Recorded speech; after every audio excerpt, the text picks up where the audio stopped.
Baik, Assalamualaikum warahmatullahi wabarakatuh. Perkenalkan, nama saya Siti Hopipa dengan NIM 231340099 dari jurusan Bimbingan dan Konseling Islam kelas 6C.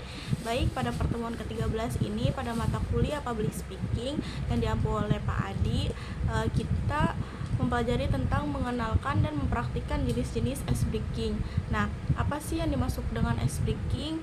Jadi, ice breaking itu adalah kegiatan yang digunakan untuk mencairkan suasana, lalu menghilangkan kebekuan, serta membuat peserta lebih rileks dan siap mengikuti kegiatan seperti pembelajaran, terus seminar, pelatihan, atau diskusi. Nah, terus fungsi dari ice breaking ini itu ada beberapa. Yang pertama, ada fungsi pentingnya, yaitu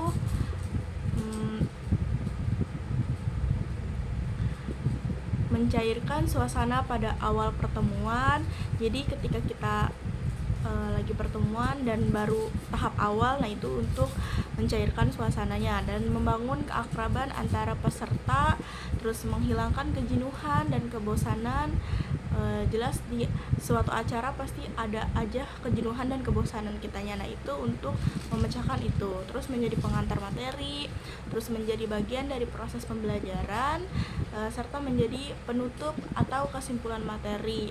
Jadi ketika kita sudah menyelesaikan semua materi dan ternyata biar nggak canggung-canggung amat gitu di penutupannya, kita menggunakan ice breaking. Terus menjadi sarana kompetisi yang menyenangkan. Nah, itu jenis-jenis dari ice breaking itu ada beberapa bentuk ice breaking yang dapat digunakan, yaitu ada yel-yel, terus seru-seruan atau slogan yang dilakukan secara kompak dan bersemangat. Nah, itu terus ada tepuk tangan atau pola tepukan tertentu untuk meningkatkan fokus dan energi. Terus ada nyanyian atau lagu menciptakan suasana yang menyenangkan. Terus ada gerak atau lagu berpaduan gerakan sederhana dengan lagu. Jadi kita memperagakan gerakan diiringi dengan lagu. Terus ada permainan atau games, melatih kerjasama, konsentrasi, dan keakraban. Terus ada tebak-tebakan juga, kita main tebak-tebakan dengan satu sama lain. Terus pertanyaan ringan dan humoris untuk mengurangi kebosanan. Nah, itu. Terus ada sulap sederhana, menarik perhatian dan menumbuhkan rasa penasaran peserta. Jadi ketika kita melakukan sulap kan pasti itu membuat peserta itu penasaran ya gitu tuh. Teknik penerapan ice breaking ini dalam pembelajaran itu ada ice breaking dapat diterapkan pada beberapa tahap. Ada apa aja sih tahap-tahapannya? Yang pertama ada awal pembelajaran, yaitu untuk membangun kesiapan mental, terus motivasi dan suasana belajar yang menyenangkan. Nah, terus ada tahap inti pembelajaran. Apa aja? Digunakan saat siswa mulai lelah atau bosan untuk mengembalikan fokusnya gitu.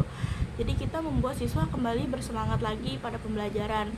Nah, terus pada akhir pembelajaran yaitu memperkuat pemahaman dan penutup pembelajaran dengan suasana positif. Nah, jadi ketika kita sudah menutup semua materi, nggak asal cuman menutup, tapi kita juga biar mengembalikan semangat mereka. Terus ada spontan, dilakukan tanpa perencanaan ketika peserta mulai kehilangan perhatian atau semangat. Jadi ketika kita sudah melihat peserta mulai kurang perhatian atau kurang semangat gitu, nah kita menggunakan ice breaking ini.